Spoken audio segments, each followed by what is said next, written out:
మర్మము నెరిగిన మిత్రుండ ప్రాణము నిమ్ము. విలువగలిగిన ప్రభుని సిలువ భుజముపై మోసి, విలువగలిగిన ప్రభుని సిలువ భుజముపై మోసి, గోధుమ భూమిలో పడినా బహుగాను ఫలించును. గోధుమ భూమిలో పడినా బహుగాను ఫలించును. మోదమున ప్రభు యేసునితో మరణించవలెను ప్రియుడా. మోదమున ప్రభు యేసునితో మరణించవలెను ప్రియుడా. త్రిత్వ మర్మము నెరిగిన మిత్రుండ ప్రాణము నిమ్ము. విలువగలిగిన ప్రభుని సిలువ భుజముపై మోసి, విలువగలిగిన ప్రభుని సిలువ భుజముపై మోసి. ఆశీర్వాదాలన్నీ నాదే. మే నెల జీవిత వసంతంలో కొత్త వరాలు అద్భుతాలై కనిపిస్తాయి. నేను ఆయనను ఎరుగు నిమిత్తము. ఫిలిప్పీ 3:10. ప్రతి ఆశీర్వాదానికి మూలమైన యేసు శిలువ నుంచి ఆకాశానికి ఆరోహణమయ్యాడు. ఆకాశంలో అందంగా అలంకరించబడిన ప్రతి వస్త్రాన్ని మనకివ్వడానికి. ఈ లోకంలో నూతన పురుషుని ధరించు. పాత వస్త్రాలు పక్కన పెట్టు.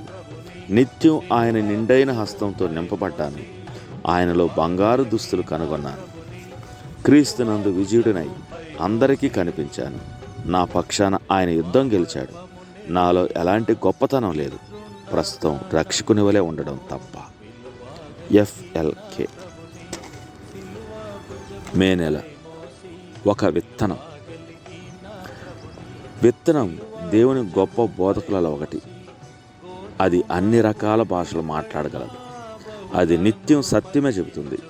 అది అన్ని దేశాలకు వెళ్తుంది. అది ఉత్పత్తి చేస్తుంది కాబట్టి ఎప్పుడు చాలినంతగా ఉంటుంది.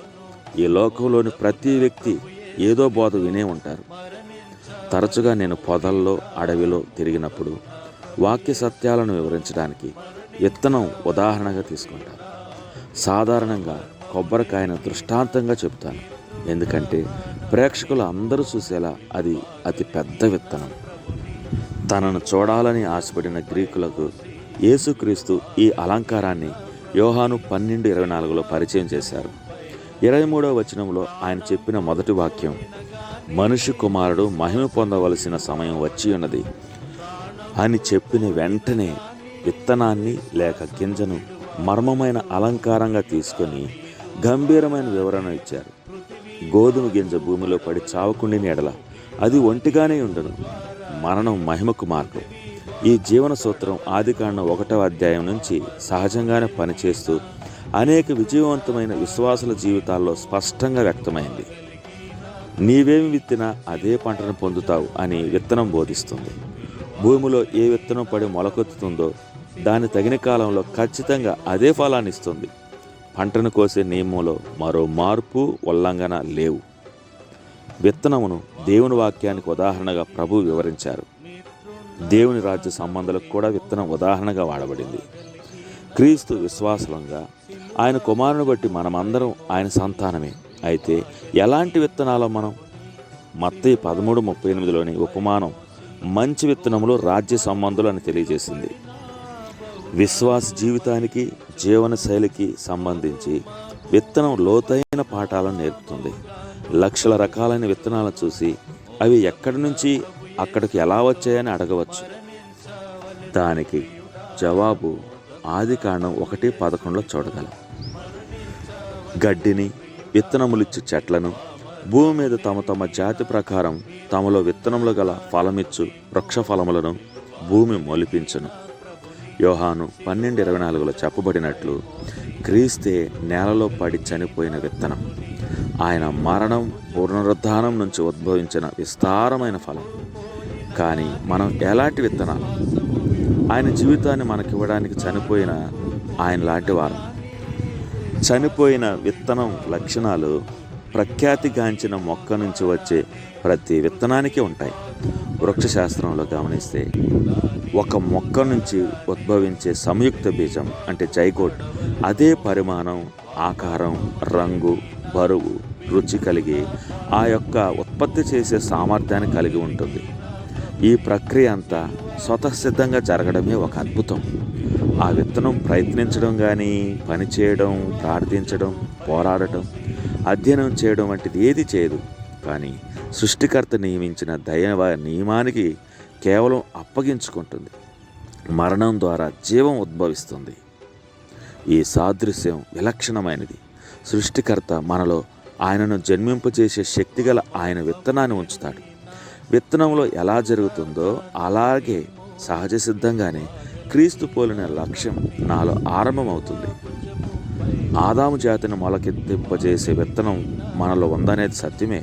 అయితే మనలో ఉంచబడిన క్రీస్తు విత్తనం మన జీవితంలో కనిపించే ఆ విత్తనాన్ని చంపివేసే సామర్థ్యం కలది. ఆయన బీజం మనలో నిలుచును అని యోహాను 3:9 తెలియజేస్తుంది. మనలో జీవించే క్రీస్తు విత్తనం ఆయన జీవం మనలో ప్రవహింపజేయడానికి అనుమతిస్తే ఆయననే మనలో పునరుత్పత్తి చేస్తుంది. అది మహమానిత్వమైన క్రీస్తు.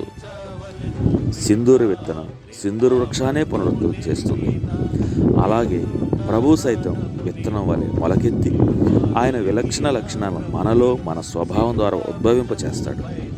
మనం ఫలం, విత్తనం ఫలించే దైవిక నియమానికి లోబడితే ఇది సహసిద్ధంగానే జరుగుతుంది.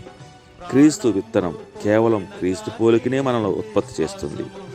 ఎల్లప్పుడూ నిలిచి ఉండే ఫలాన్నే ఆయన మనలో ఇస్తాడు.